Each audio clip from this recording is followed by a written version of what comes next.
I think if you talk to a lot of people and you kind of like ask them about stuff and like trusting the government, and I think a lot of people would say they started trusting the government less and had the idea that the government didn't have the best interest in mind after the JFK assassination. And because of that, a lot of people also will hold the belief that the JFK assassination was covered up to an extent, and that Oswald was not the main perpetrator in the JFK assassination, and that the government most likely played a role in the assassination of JFK. And I will go even further, and I will just state it that I 100% believe that CIA killed JFK. I will try to do my best to compel you to also hold this belief by the end of this video, and hopefully you take something away from this. With that being said, nonetheless.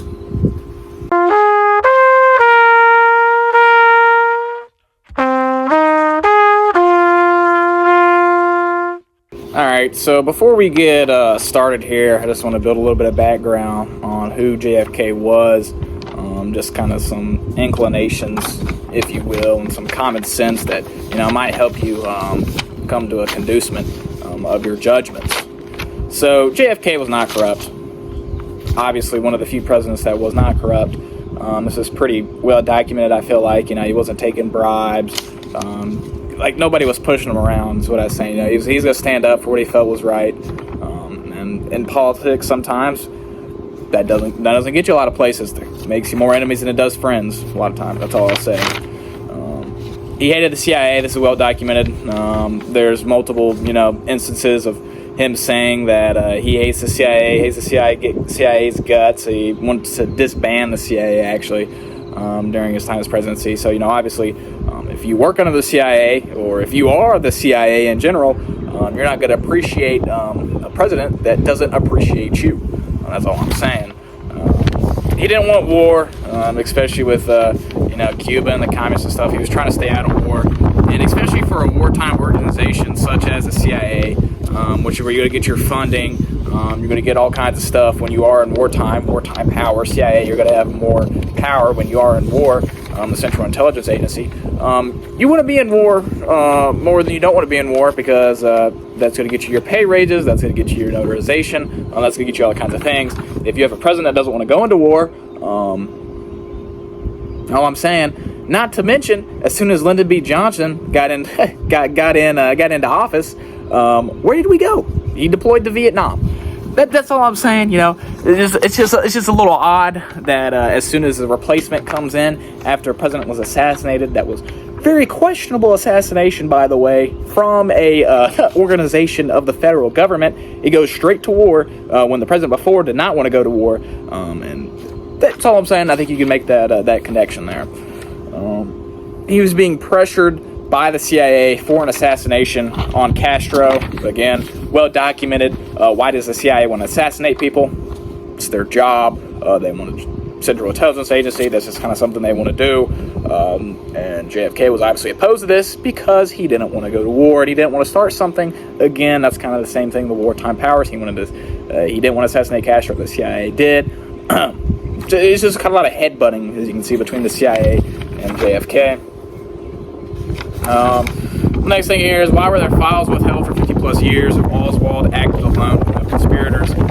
Just recently, the JFK files released under the big, beautiful president that we currently have. Why would you wait that long to release the files if there was nothing in them, if the investigation was conducted correctly, and if Oswald acted alone and there were no outside conspirators? What is there to be hiding if the truth is what you told us back then?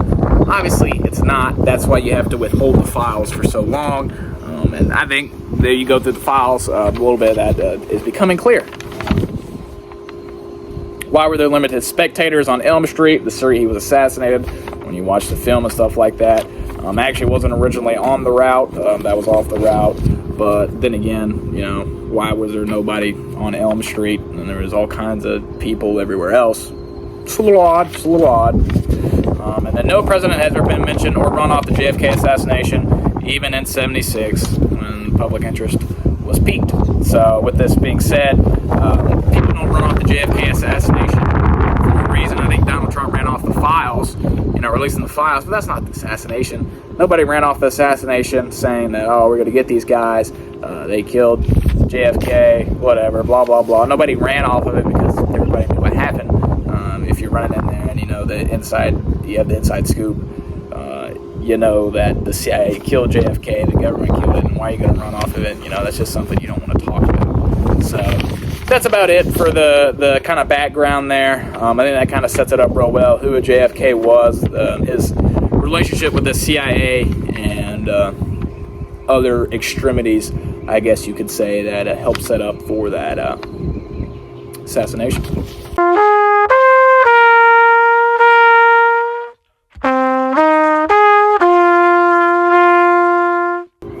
So the person I want to focus on next, or the first person I want to focus on truly, is Jack Ruby. Now, Jack Ruby, if you don't know, is the person that killed Oswald after Oswald assassinated JFK. And now, why is this important? Well, Ruby was, I believe to be, was a co-conspirator with Oswald. He was a business partner with Oswald, and he made sure that Oswald completed the task, and then that Oswald was completed there afterwards, so that nothing got out.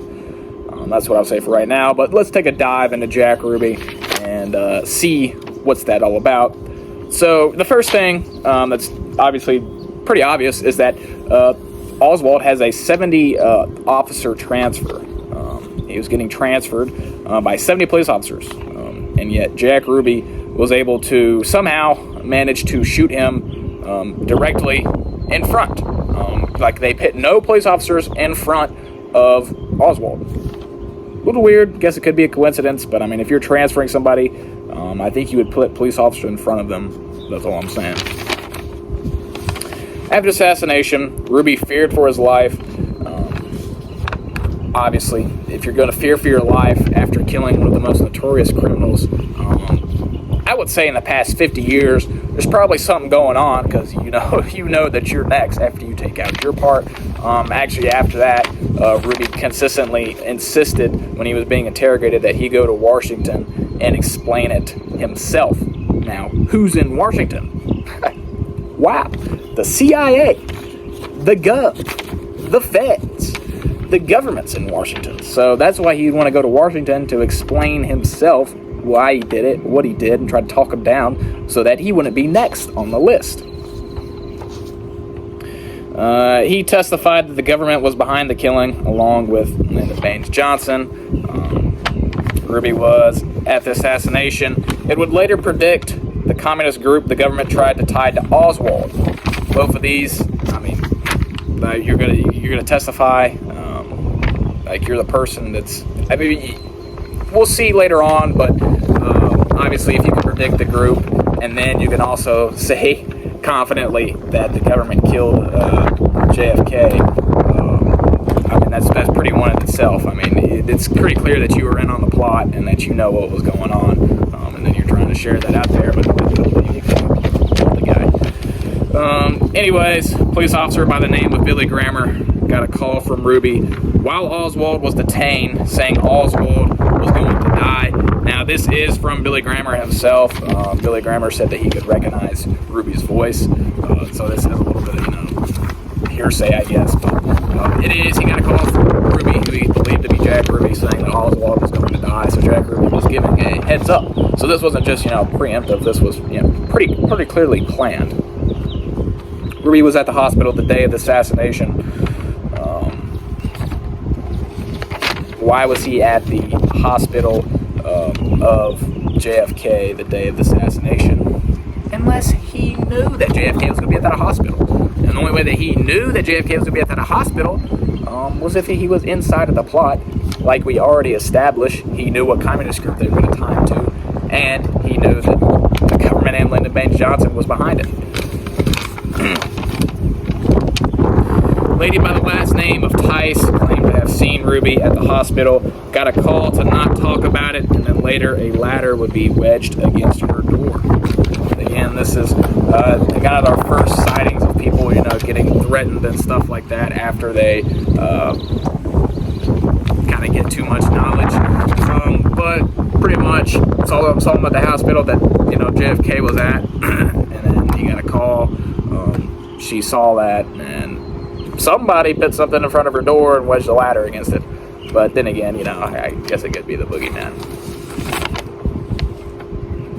Guy named Warren Reynolds was shot after not being able to identify Oswald in a lineup. Reports also say that his daughter was kidnapped. The person who shot Reynolds was connected to Ruby's strip club. So Ruby did run a strip club, and you could see that connection there. Julian Ann Mercer saw Jack Ruby at the grassy knoll firing shots, but the Warren Court would try to cover it up. I think this is pretty clear throughout the Warren Court that they bring witnesses to the stand that they want to be on the stand. But yeah, the grassy knoll is, if you're not familiar, is believed to be the primary, I guess you could say secondary, because the window would be the primary, but a lot of people say that they saw shots and that there was some kind of casing and stuff in the grassy knoll. But yeah, this lady saw Jack Ruby at the grassy knoll, but the Warren Court did not testify her, obviously, because it would be bad for the cover-up. So, like I said, Jack Ruby owned a strip club and was believed to be partners with Oswald. And there are multiple accounts of Oswald being in Jack Ruby's club. Multiple witnesses, multiple accounts. A lot of times, if something happens a lot, it probably did happen. One of the witnesses said they saw Oswald at Ruby's club, later being threatened. Like I said again, these chains of threatened individuals that said they witnessed something that the government didn't want them to witness are then going to be threatened. Oswald got punched once after calling someone a communist, and Jack Ruby grabbed Oswald and told him, quote unquote, "You son of a bitch, I told you to never come in here." I think that's very clear. Why would Jack Ruby not want Oswald in his club? It's because Oswald and Jack Ruby should not be associated with each other, because then it is very clear that there is some kind of plot going on that Jack Ruby and Oswald are conducting together that the government sanctioned them to do to get rid of someone. Police reports have Oswald driving Ruby's car, even taking it to the mechanic on one instance. The mechanic would later die of a heart attack. I think a heart attack is one of those instantaneous deaths that are kind of questionable, especially in cover-ups. If the government wants someone dead, I think I've covered this before on this channel, a heart attack is a good way to get that done. I'll just put it that way. Ruby and Oswald met so much that a stripper even believed that they were in a plot to kill JFK. Not dogging on anybody, not digging out anyone's profession, not questioning professional choices here, but if a stripper can see that they were plotting to kill the President of the United States through overhearing conversations and stuff because they met so much, probably pretty obvious that it might happen. Ruby's bookkeeper constantly saw Ruby and Oswald talking, overhearing Oswald talking about his dishonorable discharge and getting it changed. Obviously, Oswald was in the military. He got dishonorable discharge. And Jack Ruby, through Oswald doing certain tasks for him and for the government, obviously, could get that changed. And Oswald wanted that changed. And I think we'll see later there was also something with Oswald's family, that upkeep and stuff like that. So, again, all these are just pointing to the fact that there was a plot, that Jack Ruby was associated with Oswald, and that they were working together. And although one killed the other, and the other died thereafter, doesn't mean that they weren't connected. One of Ruby's strippers was found on the side of the road, would laugh at the idea of Oswald and Ruby not knowing each other. She would later die in a car crash. Again, car crash, heart attack, all one of those things that, if you want to get someone gone, if you don't want them around, telling your bad stuff, then that's how you get them gone. heart attack or car crash. And then the fact that a stripper that was in Jack Ruby's club laughed at the idea that Jack Ruby and Oswald didn't know each other. I think there was a paper or something that someone had out. This shows you that the government is obviously lying. And someone that was there in the fact, in the ordeal, in the club, you could say, knows the truth, that they were in there every day, plotting, talking, and stuff like that to get the job done. Bill Hunter, Jim Koth, and Tom Howard all met Ruby at one time or another. They were all recently dead after assassination. Ruby's roommate testified on the same day Bill Hunter was shot, but he claimed there was never a meeting. So I think this was actually, sort of speak, they were supposed to be meeting in the apartment or something. All of them met Ruby and all of them died thereafter. If it's not someone important that shouldn't be talking and stuff like that, you're gonna die. You're gonna get got. You're gonna get hunted down, I guess you could say.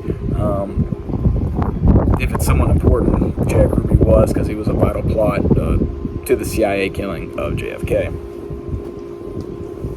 Mail reporter to privately interview Jack Ruby died from an OD of alcohol. Again, overdosing on alcohol, incredibly rare. You have to drink a lot of alcohol to do that. And why was that only ever reporter to interview Jack Ruby? I mean, I get, Jack Ruby did die, but come on now. Again, a lot of these deaths are questionable. A lot of these deaths are too good to be true. But with that being said, that kind of covers the basis of Jack Ruby and kind of the whole interaction between Oswald and Jack Ruby. I guess you could say they were business partners. I think we can come to that conclusion based off of what I've had to say so far.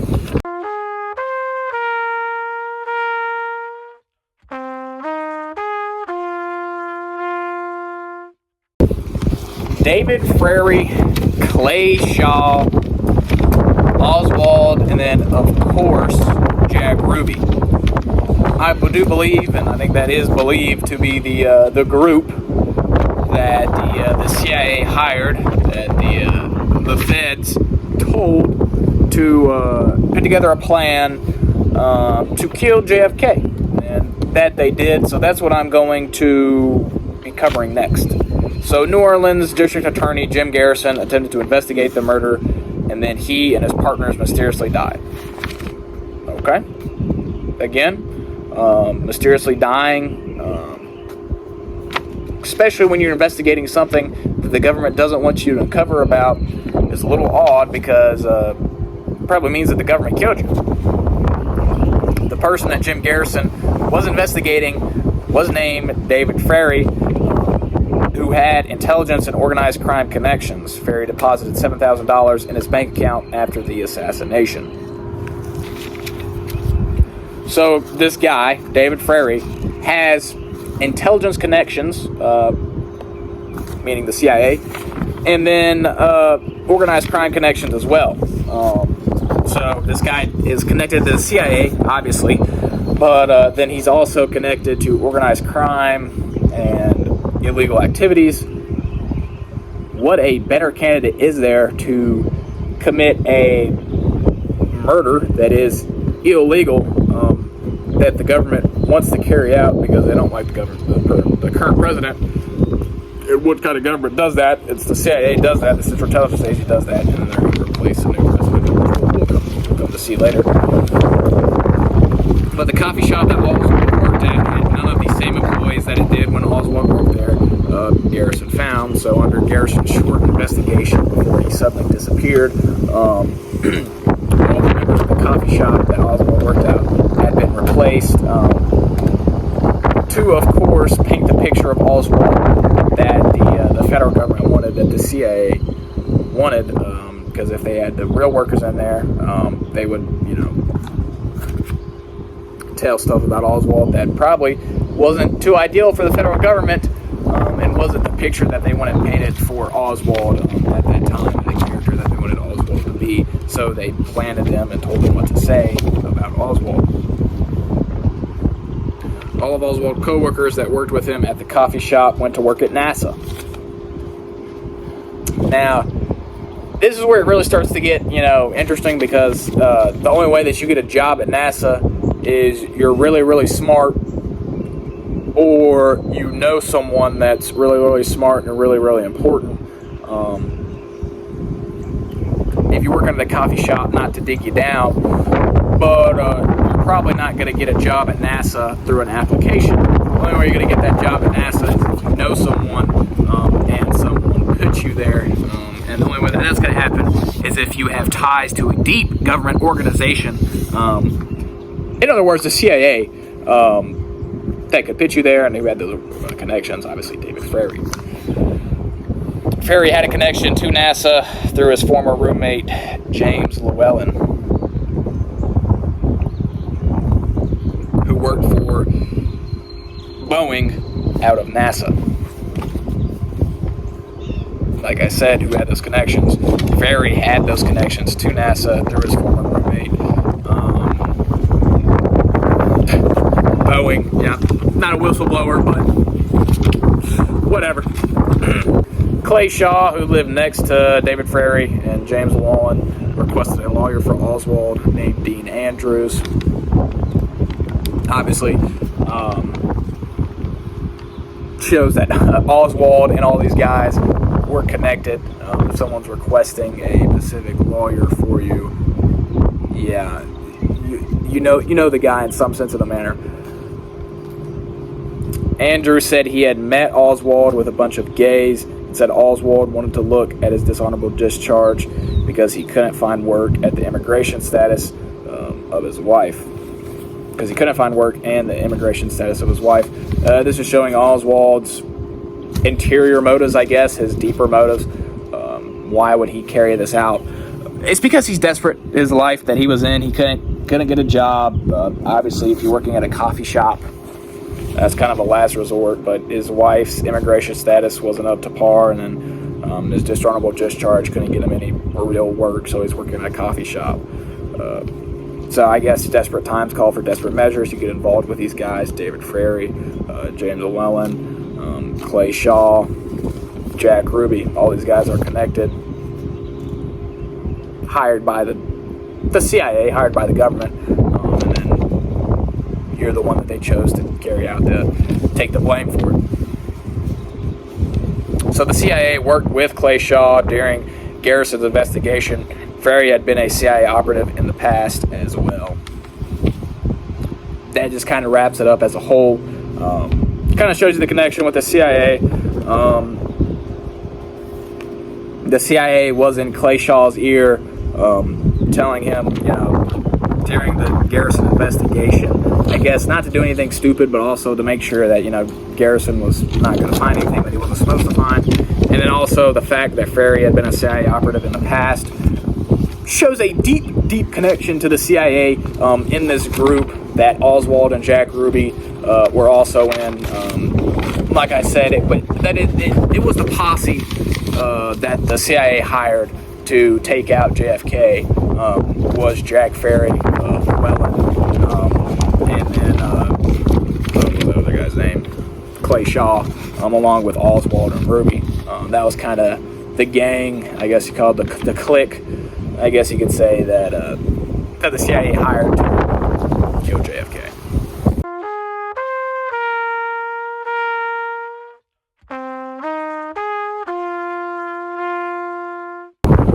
People's favorite Supreme Court, especially time, would be the Warren Court because of the civil rights movements they passed, and all that stuff that they did for the people of color and women. But when it comes to being told to what to do under the CIA and covering up assassination specifically, the Warren Court is also very good at that, because that is just what they did for the JFK assassination. They covered it up, and the handling of it was pitiful. I just put it that way. On purpose, of course, but nonetheless pitiful.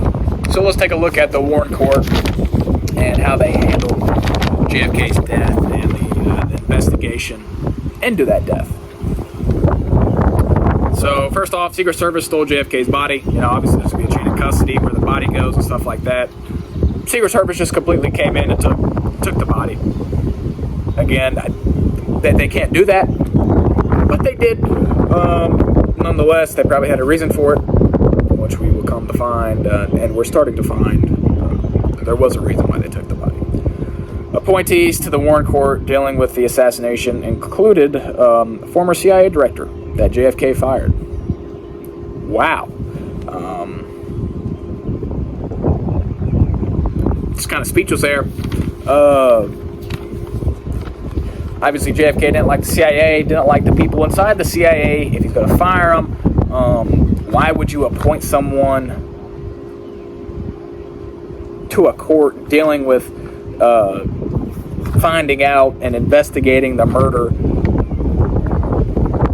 that he fired? Because obviously they're not going to do a good job about it unless you put him on there to make sure that they conducted an investigation in such a way that didn't reveal any light to government wrongdoing or CIA wrongdoing. Warren Court would bring up random stuff like Oswald's pubic hair and Jack Ruby's mother dental x-ray. Obviously bring up random stuff. The investigation, bringing it to a drag. So then again, where you're just not going to find anything. It's just no all that stuff, so that's why they bring up random stuff like that. Secret Service cleaned limousine immediately after JFK died. Again, there's a chain of custody and stuff. That limousine was a piece of evidence. You don't just wash that stuff because there's certain brain spatter and blood spatter and stuff like that could incredibly help the investigation to find where the shooting was from and stuff like that. But then again, the government didn't want you to know where the shooting was from because the shooting was from the grassy knoll, not the window as it was said. But we'll get to that part. But yes, there was a different shooting location than the government said. That's the only plausible explanation why they would leave the limousine dirty. If the story was true, then the spattered stuff would support that. But if there was a different shooting location than what the government originally said, then they would have to clean the limousine and restrict evidence and redact evidence to help support their story. So again, the limousine was not supposed to be cleaned. You're never going to clean something that was part of a crime, unless of course you're trying to hide something.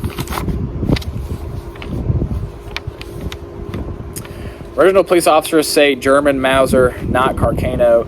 The official story would later change.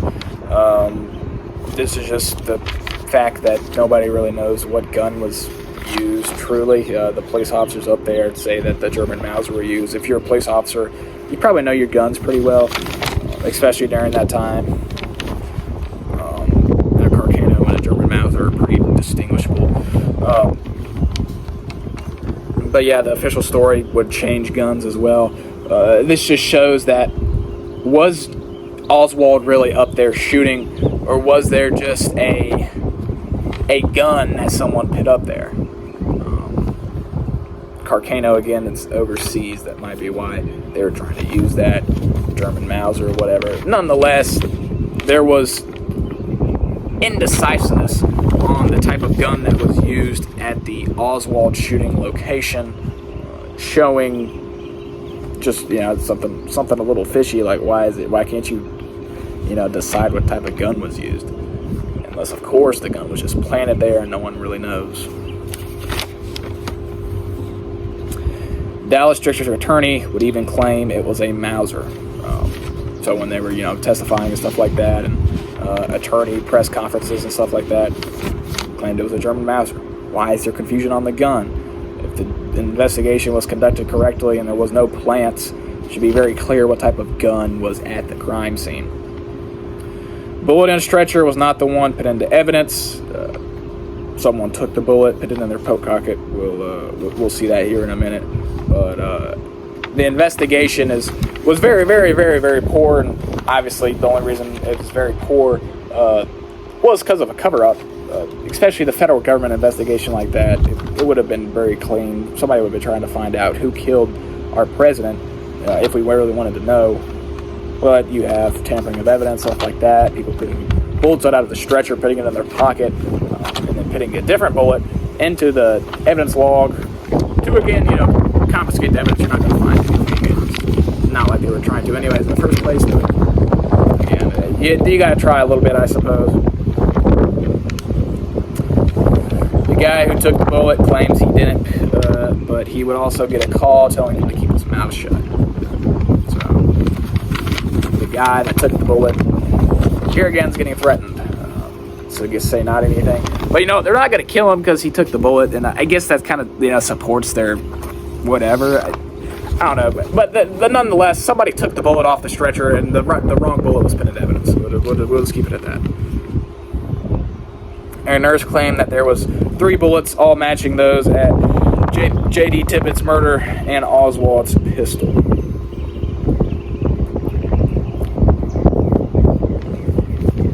Again, what does this show? Oswald, it is, the official story says that Oswald used a rifle to shoot JFK, right? There's bullets in a stretcher that were not from a rifle. That means there was a different shooting location, because if you weren't using a rifle at the Oswald shooting location, it's too hard of a shot. You're not getting, the pistol's not accurate for that. But if the official story is not true, which I think we can all say it's not true to an extent, even if you're not a conspiracy theorist, the fact that Oswald's bullets that he used to quote-unquote shoot an officer as he was getting away and the bullets that are in the JFK stretcher are the same shows a continuity of firearm use and, I guess you could say, supply and what was available to the posse that we covered earlier with Clay Shaw and all those guys, David Ferrie, Haven, or whatever that other guy's name was. But if they'd all use the same bullets, all use the same gun, because it is a government operation, they're going to get supplied with a uniform style and stuff like that, uniform guns and uniform ammunition and stuff like that. So that's why the bullets would be the same. Again, a pistol is not going to hit JFK and kill him with that much force and cause the reaction that it did so violently at that far range. That's all I'm saying. Oswald only used alias twice, and it wasn't real. He used it to buy the gun and something else. I think it was to buy a gun and one other time maybe to buy a car. But again, if he only uses an alias twice, then it's very clear that the alias was made for the purpose of trying to confuse people, not actually trying to hide your identity, trying to tie you to something else. If it was only used twice, once to buy the gun. It's a government alias that they use to cover up and to justify the Oswald stuff. I guess you can say that.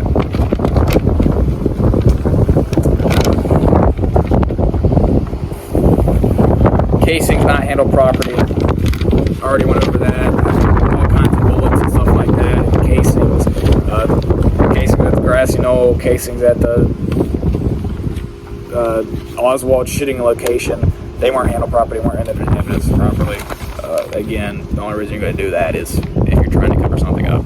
Oswald's gun was never properly marked when it was collected. Again, the chain of custody issues. It was waited till they got back to the police station to get marked, which is just awful. But then again, it constitutes with the entirety of the case. They weren't collecting evidence properly. The Texas governor's clothes that had been shot were washed before being collected as evidence. That doesn't even make sense, even remotely close. I think if you even got an elementary student to, say, should you wash these clothes that have been shot before they get collected into evidence to be used for an investigation, they would say no, because it's incredibly important to leave what was on there. I don't know why you'd wash. Why'd you wash them unless you're trying to hide something? I'll talk autopsy film was confiscated by Secret Service and destroyed. Well, why would you not want an autopsy film? Unless the autopsy film shows something that the official story is lying, that the official story is not telling. So, then again, that's why you would destroy the autopsy film. So there was a note from Oswald that had been received, obviously that was to be put into evidence, and it was flushed down the toilet. Obviously, the only reason that would have happened is if because it wasn't needed anymore to construct the story, or it said something that they didn't want Oswald to say to construct their character of Oswald that they wanted. And then the sign blocking JFK in the Zapruder film was moved. Now, when you watch the Zapruder film, when JFK is shot, he goes behind a sign. Was it moved? The Zapruder film, I don't think, was part of... That was actually someone filming, I think. It just helped the conspiracy a little bit. When he went behind the sign, he was shot behind the sign. Now, the sign was moved thereafter. Locations, if you go back to the Zapruder film, you have witnesses and saying stuff that's not in the same spot, and that it was moved. That is probably because it was shot from the grassy knoll area. The sign would have lined up because it was right in front of them. It wouldn't have been shot if the only shooting location was from the Oswald, because it was not even close. But again, why would the sign be moved unless it was shot, or it was moved in the first place and the Zapruder film was part of it? Nevertheless, there's no reason for the sign to be moved unless it was shot or it was part of the conspiracy. And then the Department of Defense destroyed intelligence files on Oswald, including his Navy file. Now, why would you destroy files on the person that you're investigating? Unless you don't want certain things to come arise that would not help your case. That's all I'm saying. In an investigation, you want every piece of evidence possible.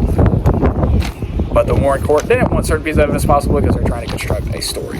All right, next on the list, we got the backyard photos. If you don't know what the backyard photos are, it's just photos of Oswald holding his supposed Carcano rifle. He has a pistol holstered on his hip, and then he's holding communist newspapers. Now, there's no reason that these photos would have been taken unless they were taken by the CIA to paint a picture of what they wanted to be painted. There's no reason that Oswald would have just taken these by himself, had his wife, got in the back of the yard to take these pictures, unless the government told them to so they could paint the story over top of it. There's literally no reason to take these pictures at all.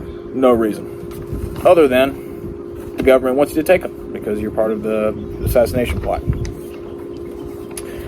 There was no witnesses of them arresting Oswald. The limousine was rebuilt shortly after the assassination. And then, not to mention, there is no JFK brain ever reported being found. The JFK brain is weird because that's would have been shot up, could have been, gone against their story or whatever. So that's probably why they took the brain. And actually, there's actually stories saying that the JFK brain was destroyed with a food processor. Maybe they were just trying to prevent, like down the line or something, somebody could, get a hold of his brain, and if they thought technology would advance to that point to where they could relive the moment or whatever when he was assassinated and whatever. There was no JFK brain. Let's just put it that way. Next we got, there was well believed to be a Canadian film with better angles never used. Supposedly it shows two figures in the school book depository during the shooting. Now there was a myriad of different films that were used that were also destroyed. Like I said, the autopsy film was destroyed. There were other various films that were, taken at this time that were never seen again after they were collected for evidence. But one of these films was a Canadian film, like I said, that showed two figures in the school book depository at the same time when the shooting occurred, which would negate the Oswald shooting theory, therefore negating the official story. So that's probably why it was never seen again. So the guy who actually lost the Canadian film later would become the head of the Canadian CIA, and just putting that out there, positions of power, connected government, they're not the same, but the Canadian and the U.S. government obviously have some ties, especially if you're having the Central Intelligence Agency of both. It's not called the Canadian CIA, but it's the mere object of that. He was then promoted to the head of that. Of course, we'll probably a little bit of blackmail. You don't put that out there. We're gonna get you to a position of power. The CIA director at the time is quoted as saying, "The people don't read," and then continued to make 26 volumes of the Warren Court and sell them for money. Like I said, this was one of the big things. I'd say this all the time. It's just, they would say, the people don't read, put the files out there, so then they put the Warren Court out there. This is just proving that, if you just load it up, make 26 volumes of something, just put enough words in there, people aren't going to read, people aren't going to try to figure it out for themselves. So they know that people, aren't going to go as in-depth, as, analytical as the entire thing. So they can skip stuff and, leave stuff out and stuff, and people are not going to catch it because nobody's going to read all the Warren Court. Who's going to read 26 volumes of the Warren Court? Like, people have stuff to do. People have lives. The autopsy was horrible, unworthy of a Bowery bomb. This is what some witnesses said. Autopsy revealed bullets from front and back, which again would negate the Oswald shooting theory. That would signify that there was 2 shooting locations, not one. The bullet wound in his throat was messed with, and obviously was an interest wound. Now, what does this show? From the official story, he would have been shot in the back. That's why it's called the magic bullet, because people think it came around the front and then went through backwards. But this was obviously an interest wound. Witnesses say that it was messed with and that it was made to look bigger than it actually was, making it look like an exit wound. But it was an interest wound. Many witnesses say that in the autopsy, the front of the neck was clearly an entrance wound, and this obviously negates the single Oswald shooting theory that the official, the CIA and the federal government used. So this pretty much leads us with the next shooting theory, which would be the grassy knoll, which we'll get to here in a little bit. There was also supposedly a giant exit wound on the back of JFK's head that was covered up during the autopsy.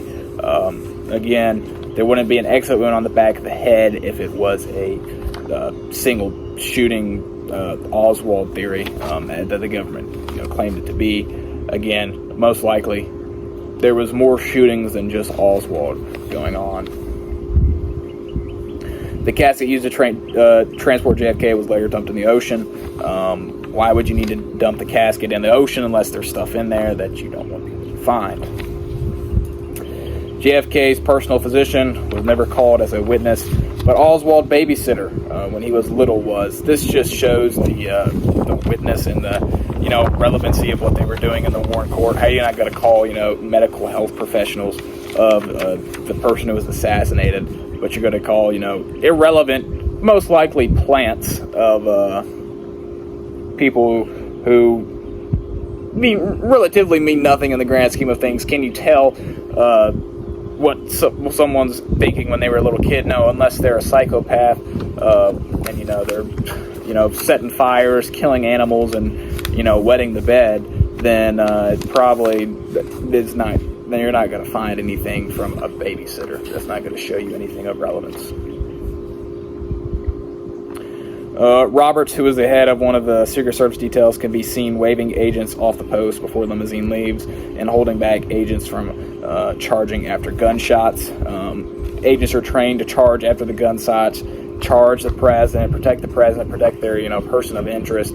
But there was someone who was leading these guys who told them not to, which means they had higher directions from a directive that was not the president. They were taking orders from someone that was not the president, aka the CIA, aka someone was paying them to not do their job in protecting the president. William Greer, who was driving the limousine, as you can see, is one of the oddest things, completely slows down after the shots are fired instead of speeding up and trying to get, the president and the people in his limousine to safety. He completely slows down. You can even see him looking back and people looking back into the limousine, which, if you're trained, you're not going to slow down. You're going to speed up as soon as you hear a shot because you're going to try to get your person of interest away as soon as possible. So that's just completely, makes no sense at all. Especially if you're a trained professional, you're going to speed up, not slow down. The son of Greer was interviewed, and it was clear that there was animosity in the family towards JFK. Again, this just shows that maybe this dude wasn't even getting paid. He was just doing it for the love of the game. He didn't like JFK, so, he just gotta, he's in on the assassination plot. Again, this is just showing you in the family. There was some animosity, so, he could have been on the plot. Nearly 60 witnesses say Greer either stopped or slowed down and then looked back at JFK twice when he was driving the limousine. Like I said, again, if you're a trained professional, you're not going to slow down and look back at, your person of interest. As soon as you hear a shot fired, as soon as you hear something going wrong, you're going to speed up and get the person to safety. It's complete, one of the highest trained individuals at that spot. You're going to be better than that.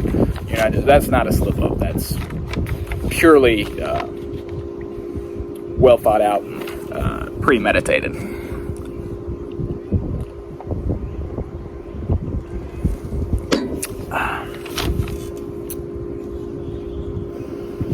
Even investigators involved said that the print on the rifle was obviously staged. This is just saying again how investigators couldn't come to a conclusion on what type of gun it actually was originally, and how there was all kinds of slip-ups and stuff. Even the people there were saying that there were no prints on the rifle. If there was any prints on the rifle, they were obviously staged in locations that you're not going to find usual prints anyways. So, with that being said, yeah, it's just those prints would have not been there. They were obviously staged. Continuing with the prints and how they were obviously staged, the FBI actually initially found no prints, and prints were only found after the rifle was at the police department, obviously leaning it to be, staged. If there was no prints found at the crime scene, you would have done an intensive investigation for prints at the crime scene. Why are you going to bring them back and then claim that you found prints there? Obviously staged, rigged, bogus investigation. The FBI came to the fingerprint Oswald at this funeral home. Again, not how you do things. You're not going to bust in at the funeral home and fingerprint someone unless you're trying to make a scene out of things, which we can see from this investigation and what's been occurring so far and leading up to everything. That's what the government was trying to do. They were trying to create a scene, they're trying to create a scene, trying to create noise and stuff like that, so nobody would question what was actually going on. They would just be too focused on what was, the outer, the flare, I guess you could say, instead of actually digging deeper. And that's what they did. They just busted in the funeral home and came and fingerprinted him.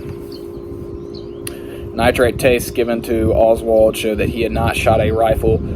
Again, like I said, a lot of things disband the Oswald shooting theory. But if you give a nitrate test to someone, that's pretty successful. There's not really that low of a failure rate on that, or room for error, because again, you're testing nitrate and you wouldn't have had time to take a shower or switch clothes or anything like that. Even again, it's on the skin. Oswald didn't shoot a rifle. Let's just put it that way. Original police draft has a gun used by Oswald as a Mauser. Again, I was covering this earlier. The police investigators cannot come to a conclusion on which gun that Oswald used. Again, showing the inconsistency and obvious riffraff, and I would say probably construction by the federal government or the feds on this story that was Oswald's gun. So the official timeline for the assassination makes no sense at all, considering the fact that the way things would have worked was he would have had to leave, get on two different buses. After the assassination, Oswald would have had to leave, get on two different buses, going back and forth, go back, get his pistol, then come back, then go shoot the officer Tippet. The official timeline makes no sense at all. We'll just put it that way.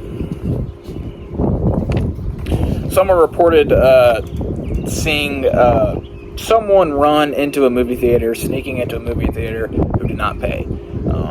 He then called the authorities, and almost every single police officer in Dallas County went to go and arrest this person who was sneaking into the movie theater. Mind you, the President of the United States had just been shot, but the entirety of the police department went to go find someone who was sneaking into a movie theater. Why they would do this, nobody knows, because there was obviously bigger things to worry about than someone sneaking into a movie theater. Thought they would have left at least a few police officers behind to deal with the alleged assassin that could be running around. But no, unless Oswald was planning on going to move there afterwards. There was a plant there already calling the cops to inform them, and then the cops could go there, arrest him, and the whole shebang could wrap up nicely like it was planned. Kind of the last of the Warren Court, one of the key witnesses was a Cuban exile named Odio. He had various, she had various fake Oswalds show up to her house. She would later be a key witness to the Warren Court. Counsel Wesley Lieber took her to dinner and said if the whole thing was a conspiracy, they would just cover it up, no big deal. Obviously, it's looking to turn out like it was a conspiracy. And then he tried to sleep with her again. Probably not too good, handling by this guy, but obviously there was something going on there. Key witness would come out and say that he was acting a little weird, talking about conspiracies and stuff like that, and then he tried to get in her pants. Not good, not good.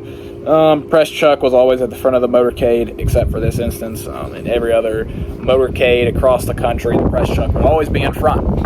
Except this time, the press truck was not in front, and the one time wasn't in front. Guess what happened? Someone got shot. Just saying there's a lot of coincidences. Maybe there's not a lot of coincidences, that's all I'm saying.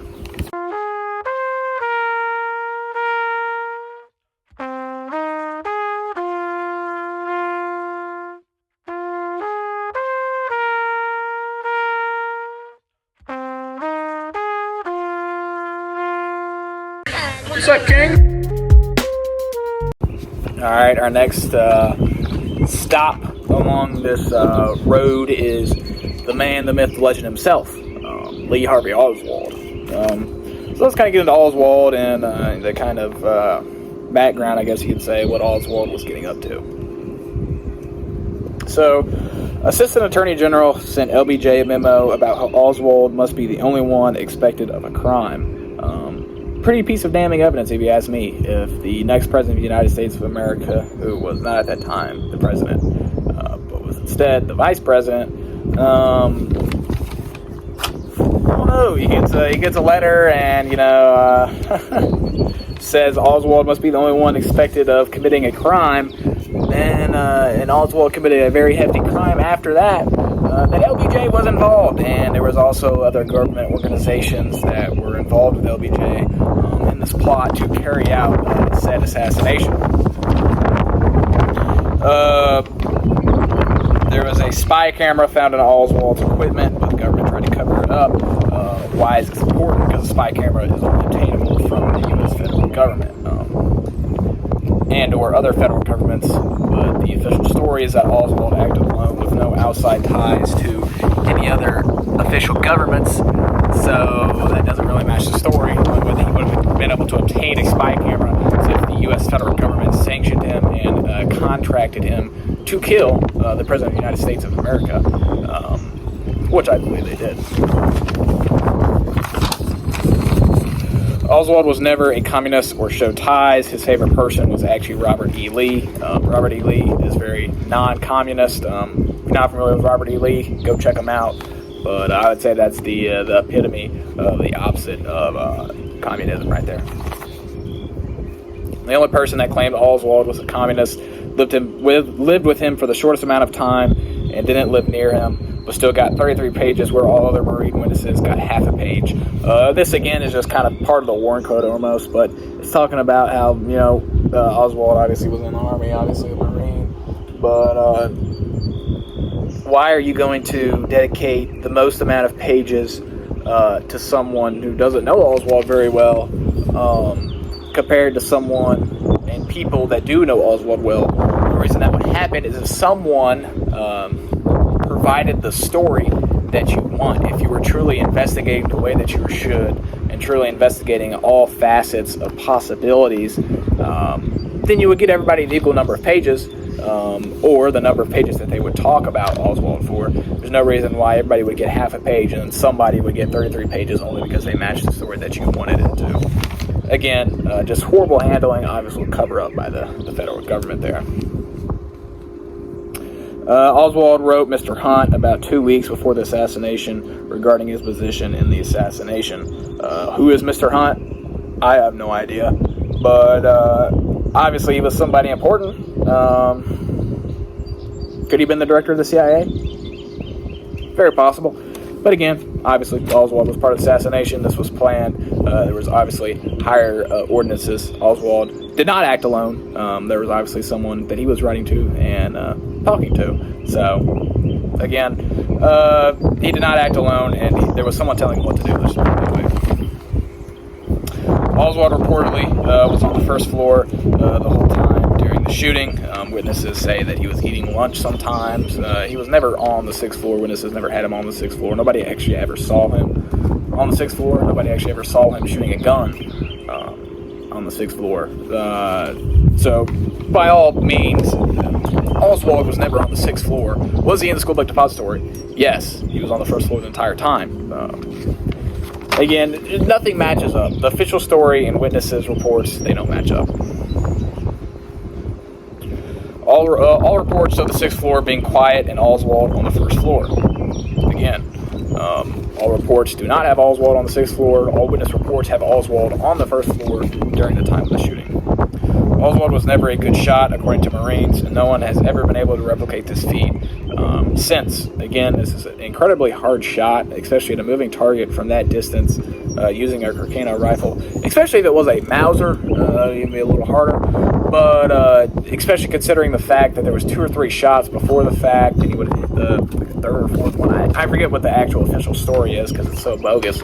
But he wasn't hitting that shot, especially considering the fact that everybody knew he wasn't a good shot. He wasn't hitting that. So there were other shooters that were a better shot that was hitting that.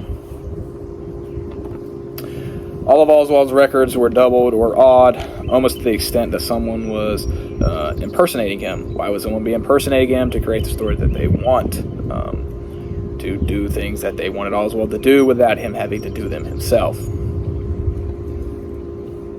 Oswald denied counsel on multiple different occasions, only asking for a lawyer specialized in defending leftists. Wow. Why would he ask for a lawyer defending leftists? Because the federal government told him to get a lawyer defending leftists. He wasn't actually trying to defend himself. He knew that he was going to get framed for the case. He knew that the federal government was going to charge him for the case. He knew that he was going to get put to death.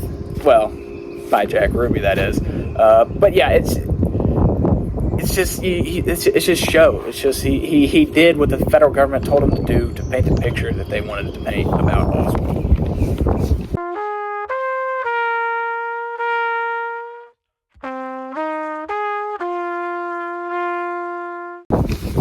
Alright, so next we got odd deaths and occurrences. There are actually a lot of these, so I'll try to go quick on these. But this is just a list of odd deaths and occurrences that would happen after people saw stuff they weren't supposed to see, or did stuff they weren't supposed to, or said something that the federal government didn't want them to say. Yeah, something odd would happen. Let's just get into these. Edward Grange Stockdale, a friend of JFK, died mysteriously after finding out too much. Friend of JFK, wanted to find the truth. The government doesn't want you to find the truth. Richard Carr saw a heavyset man on the 6th floor of the building before the shooting, and 2 men running out of the back of the building after getting into a station wagon and then leaving the scene in a hurry. FBI then threatened Carr, raided his house, and then was arrested on multiple instances. Carr was witnessing something that didn't line up with the official story, and as such, the federal government tried to keep him quiet. Star witnesses, Helen Markram was threatened by Secret Service. Star witness, you have to say what they want you to say if you want to be a star witness, and as such, you're probably going to get threatened to say the right stuff. Newspaper grayed out the route in papers as motorcade wasn't supposed to go by the school book depository, but did. Like I said, the original route was actually changed, and as such, in the newspaper and stuff, the route was grayed out to not show the original route, but instead show the planned unoriginal route that was occurring to go by the school book depository, so that our mystical plan, whatever you want to call it, could be put into action.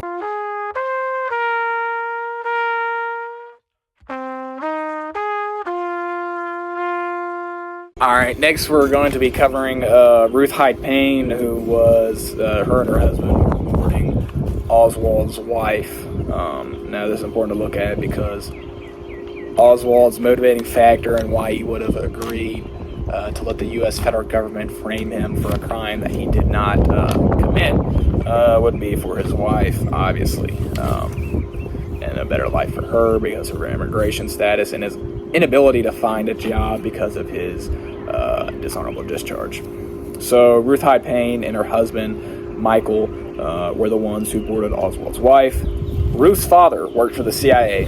Again, the fact that there's too many CIA connections to be good, too good to be true.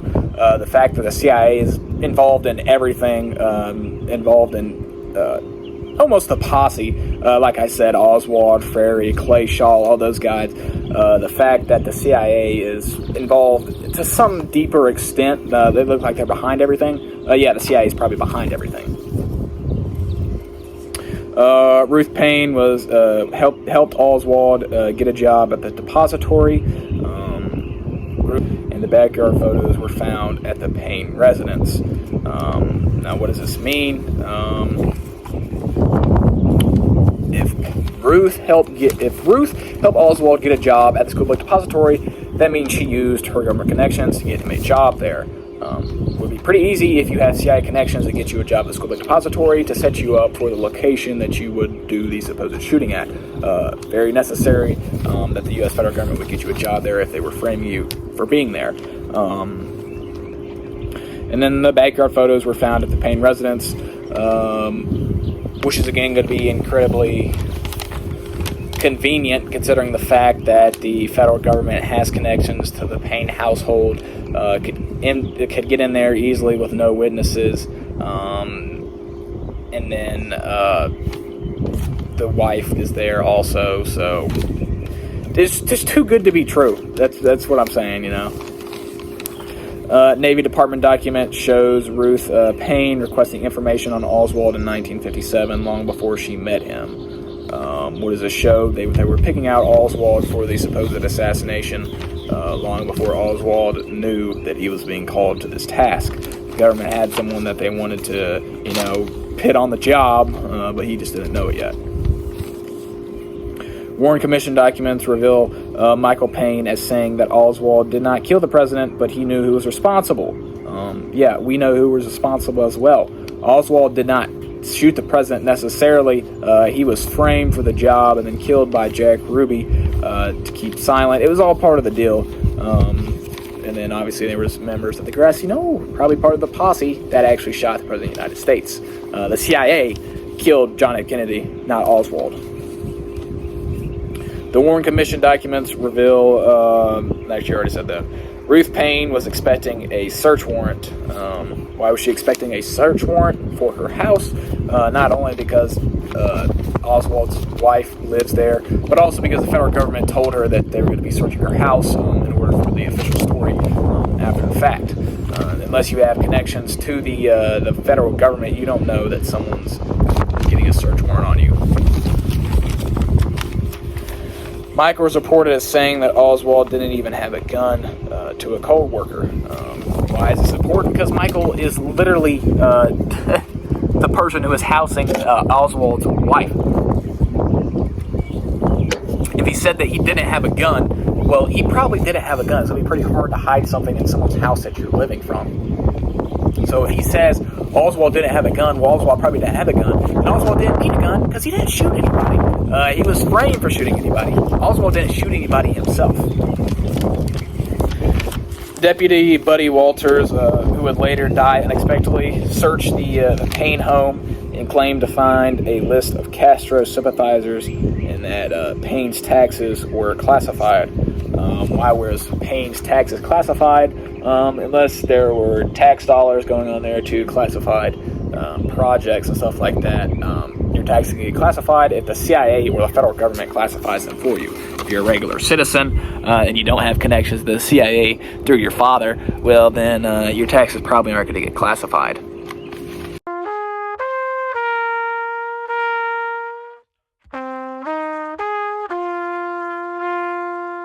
Alright, so the grassy knoll, which is believed to be the actual shooting location where John F. Kennedy would have died.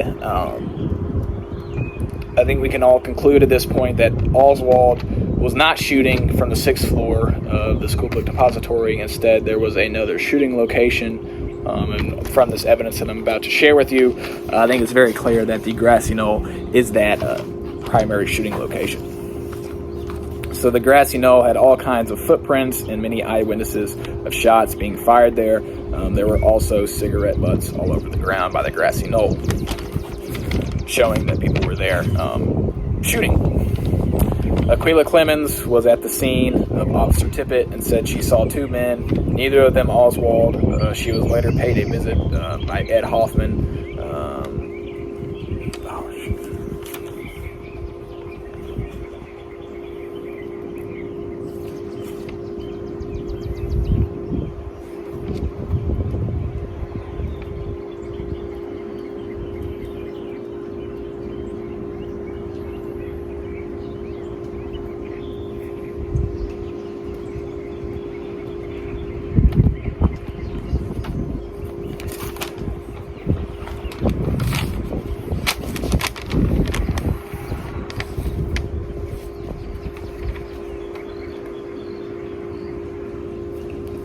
Ed Hoffman saw two men with rifles behind the picket fence on the grassy knoll, where he was then later threatened by FBI.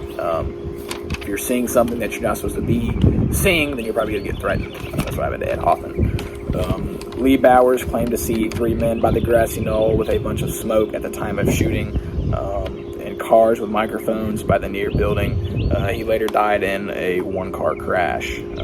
Bowers insisted that two men got out of the car and fired rifle shots. 2 days before his death, he went missing and was missing a finger. The insurance company wouldn't even pay the crash claim because they didn't think that it was an accident. The fact that the insurance company wouldn't pay the car crash because it wasn't an accident shows that it probably wasn't an accident, and that our friend Lee Bowers here was killed by the U.S. federal government because they didn't want him knowing something, didn't want him getting it out to the public.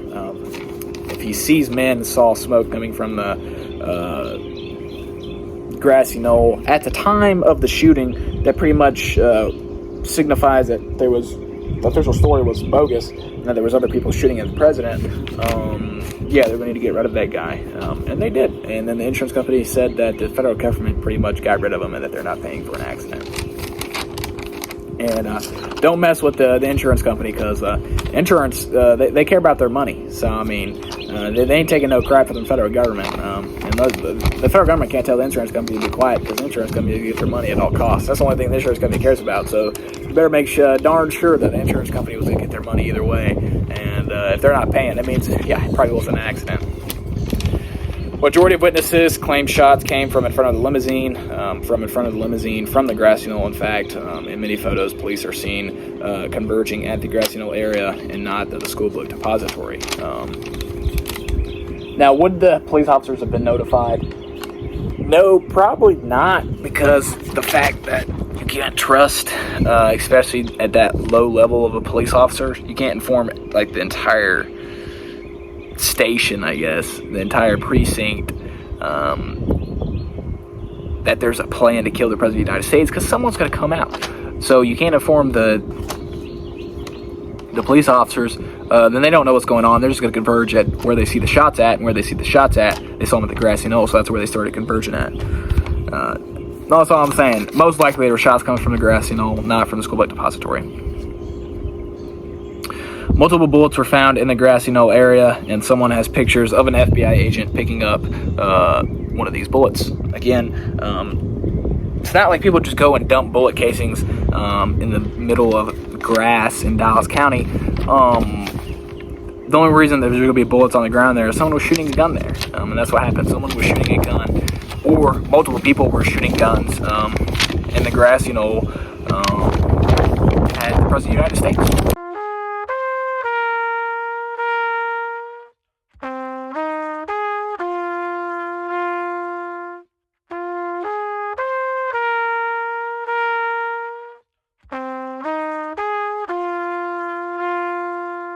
What's up, King?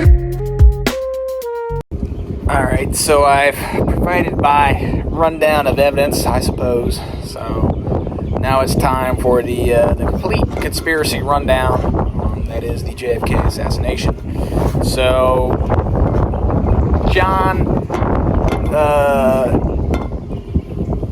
Fitzgerald Kennedy was not liked. He had some enemies in other parts of the federal government, specifically the Central Intelligence Agency, because he did not want to engage in certain conflicts, especially foreign affairs that were communism. With that being said, he would not engage, but his vice president would, and his vice president started talking to people about how he didn't appreciate how Mr. President would not engage in foreign conflicts because that doesn't make certain parts of the government money. And then those certain parts of the government were like, hey, how about, I got this crazy idea, how about we make you president so you can give us more money, because that's what everything's about, right? It's all about the money. Because if we go to war, then we get a bigger wartime budget, more wartime powers, more money, more power. So what the Central Intelligence Agency wants, and for that to be a thing, they obviously have to be at war. So they come up with this crazy plan. They tell LBJ that we're going to assassinate JFK, and we obviously tell them who's going to do it. They tell them Oswald's going to do it, and they say Oswald needs to be suspected as the only member who acted as such, because if you tie him to something, there is always a possibility that comes out and says, well, he wasn't one of us, and then you start having to afflict the blame, and then the trust of U.S. people starts going downhill, which it already did after this. But anyways, Oswald, his wife, getting boarded by Ruth Paine. This was already selected long before they already knew what was happening, but coincidence happens. Ruth Paine's working with the Central Intelligence Agency. They tell her, look, you tell Oswald that we got a job for him. He wants his wife's immigration status to be changed. If he wants money, if he wants his wife, which is dishonorable discharge, removed. You tell him he does his job for us, and we'll cover him. We'll make sure he's good. So then obviously they connect him with the posse of hired hitman, that is Jack Ruby, David Ferrie, and Clay Shaw. They all had previous Central Intelligence Agency connections, and they're also members of organized crime. So hired hitmen, basically. But they get Oswald. Oswald probably didn't have connection with these people prior. Oswald was probably connected to these people by Ruth Hyde Paine and the Central Intelligence Agency. Anyways, they started meeting together. Oswald would go to Jack Ruby's club that was in Dallas on occasions, instances, to, of course, talk about that. Anyways, they would start talking. People would start seeing them together. Of course, you have the strippers that would start to speculate that they were in a plot to kill the president. The strippers knew. Anyways, so it starts getting closer, starts getting time. It's still a little rough around the edges because of the fact that how you gonna kill the president and make it look like an accident to some extent. Anyways, they get it together. They say he's got a job at the school book depository that Ruth Paine Hyde got him, by the way, because she works for Central Intelligence Agency. She said, what a perfect more place to be than, in a skyscraper at the school book depository on the 6th floor. So they set up the weapons there. Is Oswald actually there? No, because he has to run over to the scene of Agent Tippet, even though people claimed he was never at the scene of Officer Tippet. That's besides the fact. He's on the 1st floor the entire time. They set up members of the grassy knoll. Matter of fact, quote unquote, they never even checked all the skyscrapers around. I remember because, there's too many. So they're like, oh, well, we're just not going to check them because there was too many, windows for possible assassins, because they were actually supposed to check every single window when JFK was, going by, but they never did. Anyways, they ended up changing the route to go by the school book depository. They sent the members of the grassy knoll, members of the CIA at the grassy knoll. Now, who those members were they David Ferrie? Were they Clay Shaw? They could have been. Most likely were, to be honest. I couldn't see why they would put, more people there than they had to, or members of the CIA, why they would risk those people being there when they were already paying Clay Shaw and David Ferrie and all those people to do their dirty work anyways. So it probably were those people shooting at the grassy knoll. Anyways, they shoot him, they get it done. Oswald runs over to the theater, sneaks in. They set up a call. There was a guy waiting there for him to set up the call, say that there was a guy sneaking into the movie theater. By the way, he didn't know it was Oswald. It was just some guy that was sneaking into the movie theater. The entire police force at Dallas County runs over, goes to the movie theater, obtains Oswald after he shot Officer Tippet, gets them together, transports them. Somehow Jack Ruby gets into the basement. Somebody lets him into the basement. Regardless, he gets in, shoots Oswald. After he shoots Oswald, he has to go in. Now he gets detained. He doesn't even want a lawyer. He just wants to talk to people at Washington, because those are the people that employed him to do the job, and now he's trying to talk them down, but they're not going to talk him down because you've already killed and acted out the plan. Anyways, Clay Shaw, those people request a lawyer for him. Blah, blah, blah. Long story short,